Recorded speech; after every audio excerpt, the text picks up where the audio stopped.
오늘은 이제 직분의 자세에 대해서 얘기를 하는데, 오늘 본문에 나오는 말씀을 꼭 들어야 될 것이, 오늘 오늘 우리 함께 모여있는 사람들 중에서 이 말씀은 직분자에게만 해당되는 말씀이 아닙니다. 앞으로 우리 학생들 여기 와 있는데, 학생들도 앞으로는 교회에 안 다닐 건 아니잖아. 교회 계속 다닐 거잖아. 계속 다니다 보면 나이가 들고 시집장가 가다 보면 직분을 받게 되겠지? 그지? 그럼 여기 이 말씀에 해당될까 안 될까? 말씀이 되는 거예요. 그래서 잘 들어야 되는 거예요. 그리고 또 우리 청년들도 마찬가지죠. 곧 결혼할 거잖아요. 그죠? 곧 결혼하면 또 직분 받아야 되고 그 교회 큰 일을 해야 되는데, 우리가 이 한국의 교회뿐만 아니라 보편적으로 한국의 교회가 뭐가 문제가 되느냐, 이 직분관을 잘 몰라서 그래요.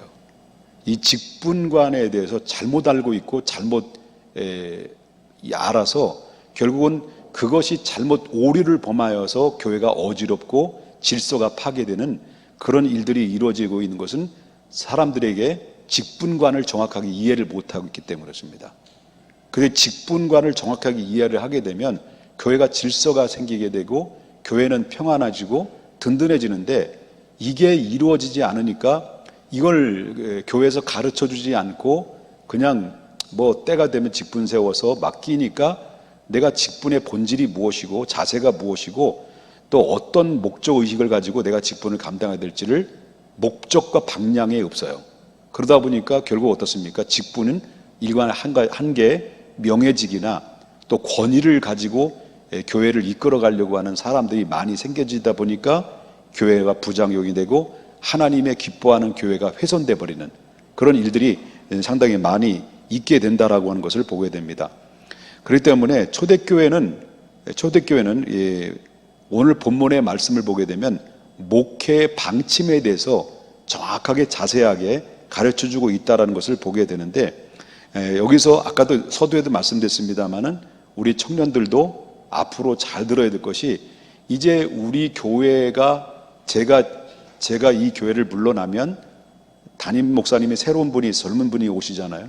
오시면 그 담임 젊은 목사님과 함께 교회를 이루어 나가는 사람들은 사실상 청년들이 앞으로 이루어지게 되겠죠. 그러니까 청년들이 이루어지게 되는데, 청년들이 목회자를 어떻게 보느냐에 따라서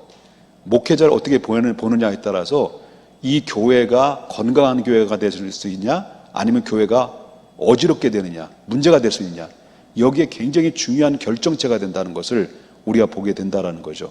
그렇기 때문에 지금부터 저와 여러분이 직분관을 정확하게 깨닫고 이 교회로 하나님이 나를 불러주셔서 일꾼으로 세워주시고 직분자로 세워주실 때, 앞으로 담임 목사님이 어떤 분이 오시더라도 내가 이 담임 목사님의 목회 방침에 내가 어떤 존재로 하나님 앞에 부름받았고 내가 어떤 일의 사명을 감당해야 될지를 정확하게 이해하는 것이 필요합니다. 그것이 이해하지 못하면 담임 목사가 새로운 분이 오면은 담임 목사를 가볍게 여기고 정말 하나님의 주의 종으로 인정하지 않고 마치 하수인처럼, 왜냐하면 우리는 미리 오래전부터 교회를 다녔고 담임 목사님은 딴 데서 오시기 때문에 늦게 온 거예요. 그러니까 우선 뭐냐면 우리는 그걸 뭐라고 그러죠?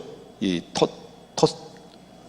텃세쟁이, 깍쟁이 텃세쟁이가 돼가지고요. 그래서 결국 목사님을 우습게 여기고 가볍게 여기는 이런 사례들이 있기 때문에 교회가 문제가 발생된다. 그래서 오늘 본문에 보면은 초대교회 목회 방침이 전혀 잘 나타내주고 있는데, 분명한 것은 시대마다 문화가 다르고 상황이 달라요.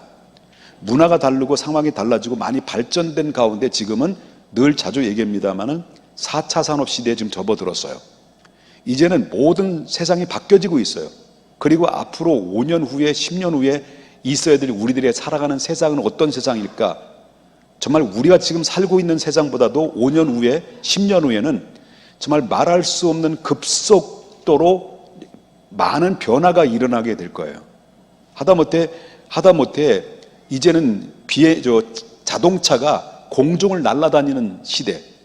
공중을 날아다니는 시대가 뭐예요? 마치 자동차가 비행기를 타듯이 공중으로 이제 돌아다니는 그런 시대가 온다는 거예요. 차가 지금 만들어졌어요. 그리고 배 같은 고속 보트라 그러나요? 이런 것들이 자동차에 의해서 물에도 갈 수도 있고 땅에도 갈 수도 있고 이런 시대. 정말 앞으로 이 시대는 너무 빠른 속도로 우리가 감히 따라갈 수 없는 이 시대 속에서 우리가 정신없이 지금 따라가고 있는 거예요. 따라가지도 못하고 있는 거죠. 그러면 우리가 앞으로 5년 후에 10년 후에 있어야 될 세상은 어떤 세상일까라는 것을 보게 되면 정말 너무너무 벅차고 숨이 찰 만큼 우리가 따라가기가 너무나도 버거운 시대가 돌아오게 됩니다. 그런데 시대가 바뀌고 문화가 다르다고 해서 우리가 이 세상에 맞추어서 우리가 내 멋대로 우리가 살아가는 건 안 된다는 거예요. 그러면 우리 신앙 안에서는 본질이 있어요. 그렇기 때문에 세상이 바뀌어지고 앞으로 돌아올 세상들이 많이 달라지지만은 우리 교회 안에서 이루어지는 본질은 절대로 바뀌어질 수 없고 바뀌어서는 안 된다는 거죠. 그래서 중요한 것은 내 멋대로 본질을 훼손시키게 되다 보면은 교회는 하나님의 뜻이 아니라 오히려 세상의 모든 것을 다 빼앗기고 결국 하나님의 권위를 상실해버리는, 영광 가려버리는 이런 사례들이 많이 발생이 되는데, 그래서 목사마다 본질을 버리고 그냥 자기 생각대로 자기 멋대로 훼손시키다 보니까 교회가 결국 어떻습니까? 하나님의 은혜를 잃어버리고. 그래서 코로나로 발생으로 인해서 지금 세상이 많이 바뀌어졌다. 코로나 때문에 지금 교인들도 참 어렵다. 그러니까 예배를 주일날 한 예배만 드리고 주일 오후 예배도 없고 수요 예배도 없고 새벽 예배도 없고 다 없어요. 이게 교회냐는 거예요. 제를 얘기하지만은 본질이 뭐냐? 교회 본질이 뭐냐? 예배 아니에요. 이럴 때서 예배를 더 늘려뜨려도 모자를 망정. 더 예배를 더 많이 드리고 더 3부 예배라면 4부 예배, 5부 예배를 드려도 부족한데 교회마저도 세상이 많이 달라졌으니까 우리 거기에 부응하며 거기에 따라줘야 되지 않겠느냐 해서 맞추다 보면 결국 어떻습니까? 이건 본질을 잃어버리는 거죠. 교회는 항상 본질을 잃어버리지 마라. 이걸 굉장히 중요시하게 여겨야 될 부분이다라고 하는 것인데, 그렇다면 직분자의 자세 중에서 무엇이 본문을 통해서 우리가 살펴주고 있는 직분자의 자세가 뭐냐? 직분자의 본질적인 자세에 대해서 우리가 정확하게 알아야 되는데, 오늘 본문에는 직분자의 자세 중에서 목회적 제안을 이 사도들을 통해서 성도들에게 제안을 내리는 얘기가 나와요. 그러면 여기서 이제 6장 1절부터 다시 한번 보게 되면은 어떤 일이 지금 상황이 이루어졌냐면, 그때 제자들이 더 많아짐으로, 제자들이 더 많아졌다는 것은 뭡니까? 교회가 많이 부흥이 되다 보니까 사람들의 수가 많아졌다는 거예요. 사람들의 수가 많았는데 초대교회 구성원이 어떻게 구성원이 됐냐면 헬라파 유대인과 그 다음에 히브리파 유대인들이 구성원으로 되어 있어요. 헬라파 유대인들은 뭐냐면 바로 이 히브리파 유대인들은 팔레스타인 본토의 지역에서 삶을 살다가 예수를 만나서 예수 영접해서 교인이 된 거고, 그 다음에 헬라파의 유대인들은 바로 디아스포라, 주변의 그 팔레스타인 지역에서 뿔뿔이 흩어진 외국에서 흩어져 삶을 살았던 디아스포라, 이런 사람들이 이제 뭡니까? 절기를 지키러 오다가 예루살렘 오순절 마가의 다락방에서 뜨거운 성령의 바람이 일어나가지고 그때 예수 믿고 거듭난 사람들, 이런 사람들이 외국인 출신, 교포 출신 헬라파 유대인들, 본토 출신 히브리파 유대인들, 이렇게 구성원으로 되어 있었다라는 거죠. 그런데 그때 당시에 성도 수가 많은데, 근데 히브리파나 헬라파나 모두의 그 안에는 가난한 사람들이 많이 있었어요. 그럼 대부분 가난한 사람들의 주류가 어떤 사람들이냐면 홀로 된 사람들, 소위 말한다면 과부된 사람들이 정말 먹고 살기 힘든 그런 과정에 놓여져 있었다는 거죠. 근데 이 초대교회 성도들이 은혜를 받은 거예요. 은혜를 받으니까 모든 재산을 팔아가지고 하나님 앞에 헌금을 해요. 그래서 헌금을 하는데 바나바 같은 사람들은 자기의 모든 땅들을 전부 다 팔아서 하나님 앞에 헌금을 드려서 모든 초대교회는 공동자금을 만들어놔요. 공동자금을 만들어놔서 그 초대교회 가난한 자들을 구제하고 돕고 이런 일들을 했다라고 하는 거예요. 자, 이 초대교회 가난한 자 공동으로 이렇게 하나님 앞에 드렸던 헌금을 공동으로 얻어진 것을 가난한 사람에 공급해주고 구제했다라고 하니까 이제 사회주의자들이 뭐냐면 이 사회주의는 저희 정신은 기독교라는 거예요. 오늘날 사회주의하고 오늘 본문에 나오는 본문에 나오는 말씀하고는 전 상관이 없는 거예요. 여기에는 잘못 알고 있는, 성경을 제대로 알지 못해서 성경에도 바로 뭐냐면 사회주의가 성경이 시작됐냐라고 하는데 이건 절대 그거는 무식한 말이에요. 무식한 말. 이거는 공상주의도 아니고 사회주의도 아니에요. 이 사상이 뭐냐면 여기에는 하나님 앞에 자원하여 하나님 앞에 드려진 이 헌금을 모든 사람에 공급해 주는데, 사회주의는 자원해서 집을 팝니까? 억지로 집을 팔아버립니까? 강요에 떠밀려서 집을 팔아잖아요.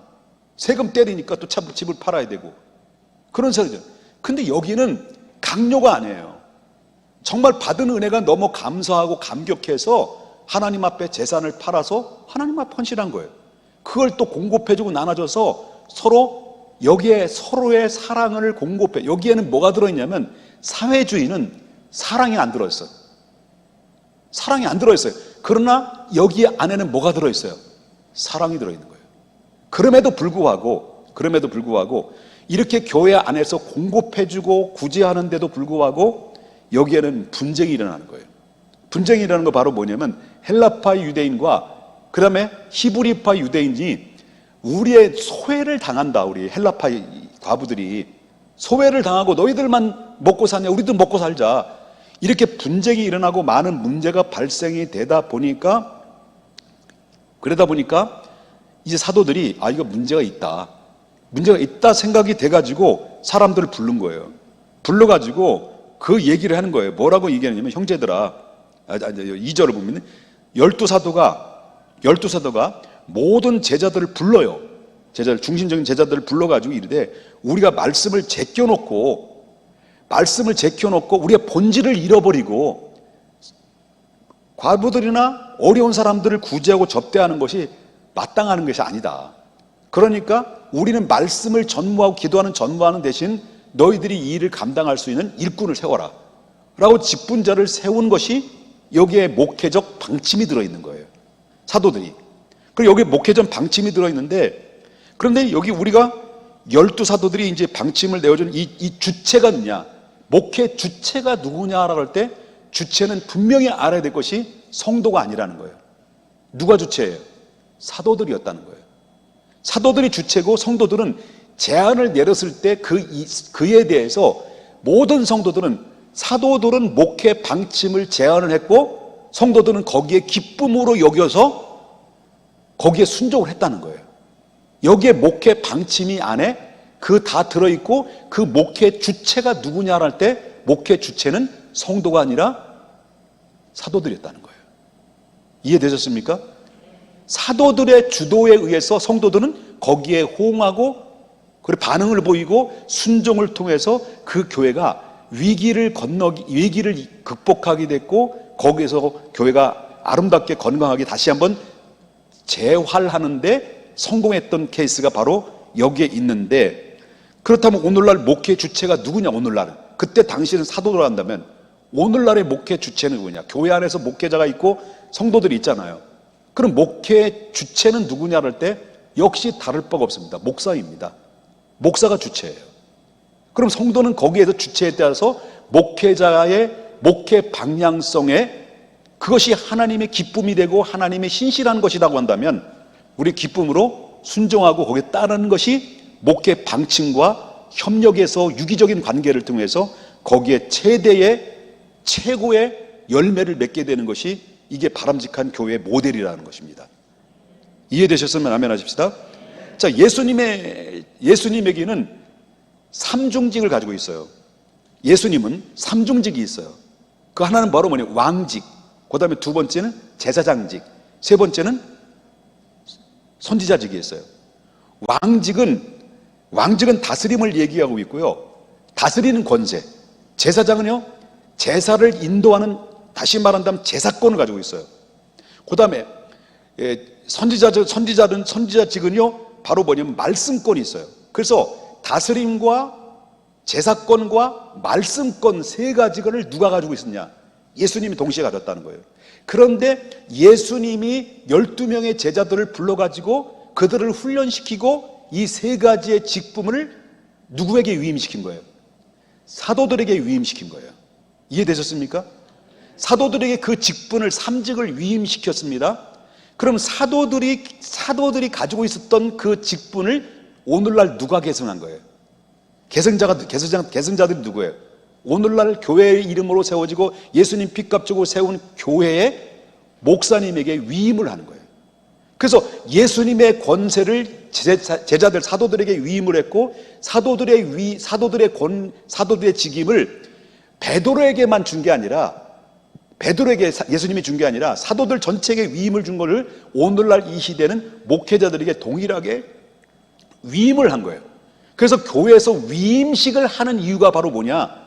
담임 목사를 모든 목회 방침을 따르겠습니다 라는 그런 차원에서 목사님이 인도와 목회 방침에 위임하겠습니다.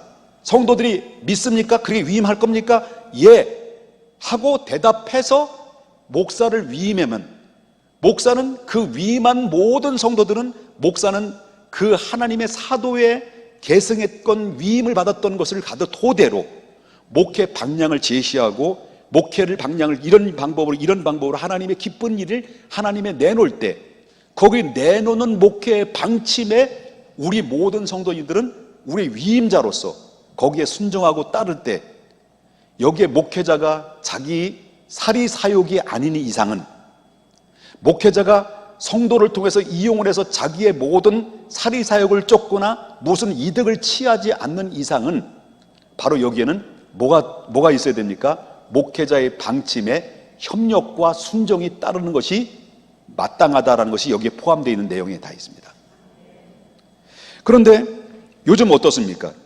위임은 받았지만은 목회자가 마음대로 목회를 못하는 시대예요. 성경은 이론이 그렇다는 걸 제가 지금 말씀드린 건 이론이 그렇다는 거예요. 근데 오늘 현실은 교회가 그러냐는 거예요. 목회자가 마음대로 목회를 못해요. 목회를 못하고, 그리고 어떻습니까? 건축도 마음대로 못하고, 성경도 신앙생활을 촉구하는데 이걸 당신들이 이건 회개해야 됩니다. 회개를 촉구도 못해요. 설교를 할 때 가려서 해야 돼요. 왜냐면 기분 나쁜 설교를 하면 성도들이 안 좋아하니까 장로님들이 먼저 벽에 부닥쳐버려요. 목사님 설교 너무 길어요, 짧아요, 이거 빼세요, 저거 빼세요. 목사님의 말씀을 전할 수 있는 말씀권을까지도 침해를 당하는 이 시대이다 보니까 목사님들이 위임은 받았지만은 허수아비처럼 아무것도 할 수 없는 이런 시대가 오늘, 그 이유가 뭐냐? 직분관을 잘 몰라서 그래요. 교회 성도들이 이 직분에 관해서 자기 위치가 어떤 위치인가를 정확하게 모르니까 이게 본질에서 훼손되는 일들이 있다는 거예요. 청년들도 앞으로 잘 들어야 돼요. 여러분들도 해당되는 얘기예요. 직분에 대해서 잘 알아야 된다는 거예요.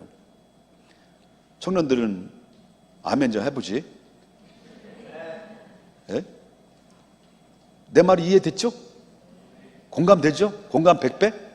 그럼 300배.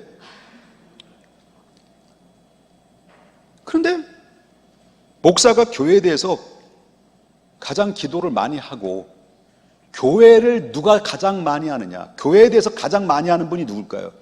목사가 아니냐요. 목사보다 교회를 잘 알아요? 여러분, 목사보다도 교회를 사랑하는 사람이 있습니까? 그러니까 목사보다도 앞설 수가 없는 거예요.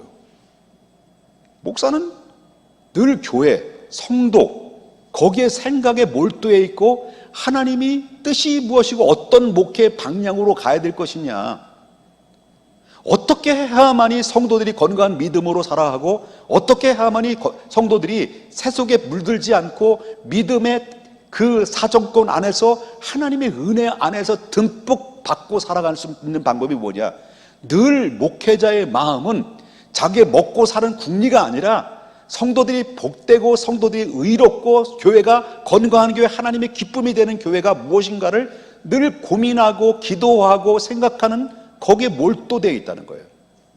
이게 목회자의 사명이에요. 이게 없다면 목회자가 될 수 없는 거죠.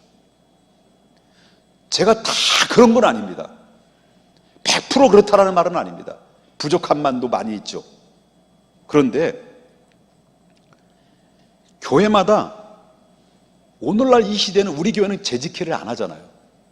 재직회를 별로 할 이유가 없는 것이 바로 뭐냐면 재직회를 안 해도 잘 돌아가. 신기한 교회예요. 우리 교회처럼 신기한 교회 없는 거예요. 안 해도 잘 돌아가. 그런데 불필요하게 재직회를 너무 많이 하다 보니까 하다못해 이렇게 우스꽝스러운 이야기까지 교회에서 도는데 죄직회는 뭐냐?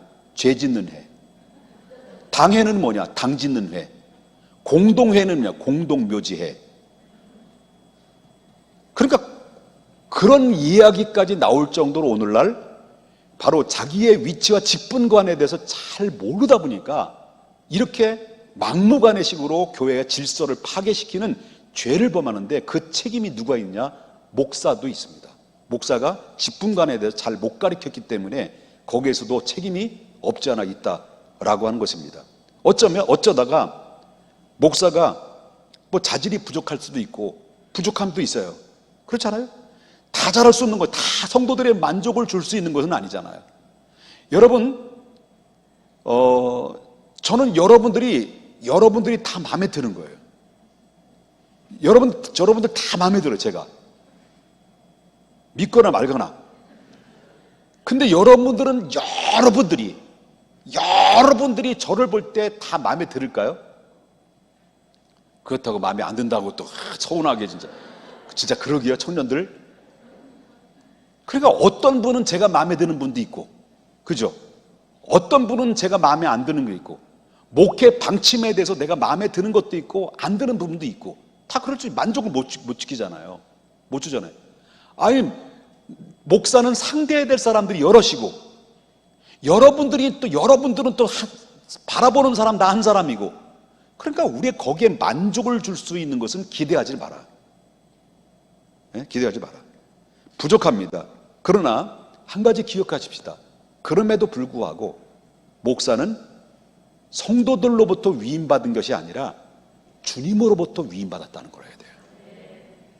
그 권위를 인정하지 않고 그 권위를 무시하면 교회는 무질서해지게 되고, 결국 뭡니까? 교회 목회자는 너무 가볍게 여겨지는 하나의 고용인으로서 전락하고 마는 이런 사례들이 얼마든지 발견하게 된다라는 것이죠. 그렇기 때문에 목회 방침을 세우면 그런 가운데서도 주의 종의 주님이 위임하셨다는 목회 권위적 권위를 인정하고 거기에 목적과 방향을 제시할 때 거기에 아멘으로 순종해 주게 되면, 거기에 호응하게 되면, 유기적인 관계를 통해서 하게 되면 그 안에는 교회는 건강해지고, 교회가 안전해지고 평안해지면 교회 성도들도 자동적으로 복이 될까요? 안 될까요? 복이 되는 거죠. 저는 느껴요. 교회 예배를 드리고 문 밖에 나오시는 여러분들의 얼굴을 봐요. 얼굴을 보면 이분이 은혜를 받았다, 중간 받았다, 많이 받았다, 다 알아요. 그런데 대부분에 나오시는 그 모습들은 너무 더 화나고, 그리고 기쁨에 차 있고, 아멘 안 해도 여러분들이 저는 그렇게 믿고 있고요, 그렇게 살고 있어요. 그렇게 살아야 돼요? 나도 편하지요. 언제까지 그렇게 끙끙 앓고 눈치만 보고 하겠냐는 거예요. 그러니까 문제는 바로 뭐냐면, 처음에는 사도들이 모든 걸 다 했어요. 사도들이 다 했는데, 그러다 보니까 기도와 말씀을 연구하는데 소홀히 여기게 됐다는 거예요. 그래서 사도들이 본질적인 사명에 충실하기 위해서 방침을, 직분자를 세우는 내세웠는데, 근데 문제는 세상의 민주주의 제도가, 오늘날 문제는 뭐냐면 민주주의 제도가 교회 안에까지 들어와서 목사를 꼼짝 못하게 만든다는 거예요. 근데 여러분, 교회 엄연히 보면 교회는 민주주의에서 교회가 이루어지는 겁니까? 신정주의에서 이루어지는 겁니까? 신정주의예요. 근데 어느 순간에 이건 민주적으로 합시다, 그렇게 들고 나와서 민주주의라는 거를 토대로 해서 교회를 이끌어가야 되고 교회를 주장하다 보니까 결국 뭡니까? 하나님이 내려주시는 신정주의, 하나님의 통치 아래서 이 교회가 다스려져 있고 하나님의 통치 아래서 목회자를 통해서 방향이 설정이 돼야 되는데, 이 민주주의 다수의 사람들의 생각에 의해서 결정된다고 한다면 다수의 생각의 성도님들이 다 옳으냐는 거예요. 다 건강하냐는 거예요. 그렇지 않다는 거예요. 그래서 목사보다 기도 많이 하고, 목사보다 여러분 성경 많이 읽고, 목사보다 교회를 사랑하고, 목사보다도 성도를 생각하는 사람이 더 많다고 한다면 그렇게 민주적으로 합시다 하면 할 수 있죠. 근데 그렇지 않다는 거예요. 대부분에. 내 자랑하는 것 같지만 그렇지 않다는 거예요. 저보다 여러분 교회를 사랑합니까? 아니 이렇게 좀 해주세요.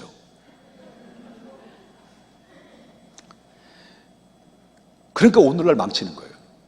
교회는 성경의 구약부터 오늘 이 시대까지 어디를 봐도, 신구약을 봐도 민주주의라고 말씀이 나오지 않아요. 신정주의예요. 그래서 이스라엘이 왜 망했느냐? 하나님을 제껴놓고 우리도 왕을 세워주십시오, 하나님을 제껴놓고 우리에게 왕을 세워달라고 해서 최초의 이스라엘 초대의 왕이 누구예요? 사울이에요. 그때부터 기울어진 거예요. 사울이. 여러분, 교회는 신정주의예요. 하나님의 통치 아래 있을 때 교회가 부흥이 되고, 교회가 성도가 복을 받게 되고, 그리고 교회가 교회 되는 거예요. 이걸 꼭 잊어서는 안 된다는 것을 보게 되는데, 그렇기 때문에, 그렇다고 또 목사님은 기도만 하고 설교만 하라는 장로님들이 있어요. 우리 교회 그렇다는 얘기 아닙니다. 요즘 목사님들이 그런 추세예요. 그러나 이게 정말 잘 알고 하는 얘기인가? 이게 아니에요. 목사는 교회 모든 전반적인 일을 결정하는 결정권을 가지고 있다는 거예요. 결정권을 가지고 있지만은, 그러나 결정권을 가지고 있으나 사역적인 면에서는 위임해 주는 거예요. 직분자들에게. 그런 결정권은 누가 가지고 있는 거예요? 목회자가 있는, 사도들이 가지고 있는 거예요. 이걸 기억하라는 거죠. 그러면서 우리의 결정권은 우리가 있으니 목사님은 그냥 말씀만 전하고 기도만 해서 월급만 받으세요. 이렇게 하다 보면 이건 잘못 알고, 성경도 잘못하는 거죠. 저놈들 졸지 마. 너희들이 해당되는 거예요. 밤새들 뭐 했어?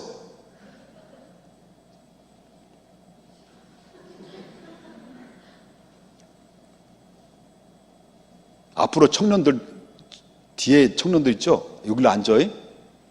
회장님, 여기 예배 시간 여기 앉아야 돼. 알았죠? 왜 거기 앉았을까? 희한하네.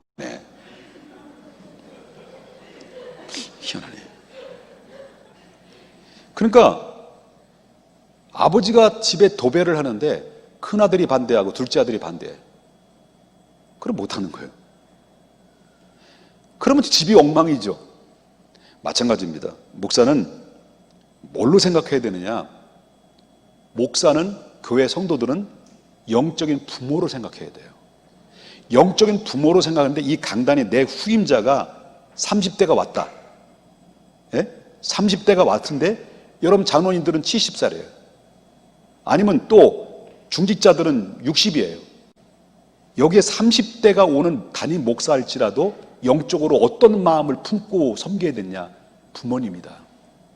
이분을 통해서 말씀을 받고, 이분을 통해서 은혜를 받고, 이분을 통해서 기도를 받고, 이분을 통해서 축도를 받으며, 그리고 내 후손들에게도 이분을 통해서 복을 받아야 된다는 겸손한 마음으로, 부모 같은 마음을 가지고 섬기는 자세를 가지고 섬겨야지, 담임 목사가 젊은 사람이든지 어떤 사람이서든 간에, 누가 서든지 간에 어떤 마음이냐? 영적인 부모다. 그 마음 잊어버리지 말아요. 그래, 목회 방침에서 추진하면 순종에 따라야 되고, 목회 주권자는 누구냐? 목회자의 주권자는 예수님이에요. 그 다음에 주체는 누구냐? 오늘날 초대교회는 사도라고 합니다. 오늘날은 목사예요. 이거는 아무리 따지고 물어도 성경의 말씀에서 벗어날 수 없는 불변의 진리예요. 그런데 이 불변의 진리를 누가 바뀐 거예요? 민주주의라는 명문 아래. 그래서 또 어떻습니까? 이 직분관을 잘못 알고 성경을 제대로 이해하지 못하는 사람들의 주도에 의해서 오랫동안 전통적으로 내려오는 것 때문에, 잘못된 전통 때문에 그 잘못된 전통이 교회를 망쳐버리죠. 그러니까 수많은 목사님들이 교회 교체가 되고 교체가 돼서 어떻습니까? 결국은 교회는 가야 될 방향을 잃어버리게 된다는 거예요. 직분관을 정확하게 이해를 해야 된다는 거예요. 아멘입니까? 그래서 앞으로 후임자가 오시면 우리 성도님들은, 청년들 직분자가 될 거잖아, 중직자 될 거잖아. 후임자가 오시면, 근데 지금 내가 목사님 물러난다는 거 아니야? 아직 있어야 돼. 뭐 다 끝났다 뭐 이렇게 생각하시면 안 돼. 목사님은 항상 미래지향적이에요. 앞으로 5년, 10년 후를 내다보고 얘기하는 거예요, 지금. 그러니까 오늘 본문의 말씀은, 포커스는 현재 장로님들은 더 이상 얘기할 게 없어요. 이미 잘 아시기 때문에. 장로님들처럼, 오늘 장로님처럼 섬기시면 된다는 거예요. 그런데 더 정확하게 알려면 다음 후임자가 오시면 저처럼 만기 제대할 때까지, 무슨 말인지 알죠? 만기 제대할 때까지 목사님으로 인정하고 주님께로부터 위임받은 목회자 주체라는 것을 항상 인식하지 않으면 목사 알기를 드문드문한단 말이에요. 그렇죠? 목사를 앉혀놓고 요렇다 뒤집었다 엎었다 뒤집었다 주물러 터쳤다 펴졌다 이렇게 된다는 거죠. 이렇게 돼버리면 안 되는 거예요. 그래서 제가 늘 얘기하지만 어떤 교회는 장로님이 장로의 멱살을 잡고 뺨따기를 때리면서 그따위로 하니까 담임 목사 지 멋대로 하지, 이 자식 하면서 난장판을 펼쳤다는 거예요. 어디서? 주님이 바라보시는 바로 예배 장소에서 그렇다는 거예요. 이렇게 막장 가는 일들이 뭡니까? 질서를 모르는 무식한 사람들이 이뤄선 자행되는 것이다. 절대로, 좀 오늘 본문은 딱딱한 얘기지만은 제가 앞으로 5년 후에 10년 후의 미래는 어떤 교회가 될 것인가를 내다보면서 젊은 청년들은 절대로 담임 목사님을 가볍게 여기거나 우습게 여기거나 다 똑같은 얘기예요. 이거. 쉽게 여기서는 안 된다. 이것은 그대로 내가 하나님 앞에 어떻게 담임 목회자의 목회 방침에 순종하고 유기적인 관계를 갖느냐에 따라서 이 분복이 다 내게 오는 것이다. 내 가정에, 내 자녀들에게 오는 것이다. 그렇지만 반대일 수도 있다. 그걸 염두에 두라는 거예요. 여러분들만 보는 이유는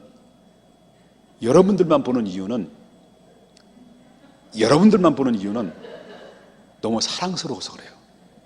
앞으로 우리에게 미래 믿습니까? 청년들만 손 들어봐. 맞네, 절반. 그 회장님, 왜 거기 계시는 거예요?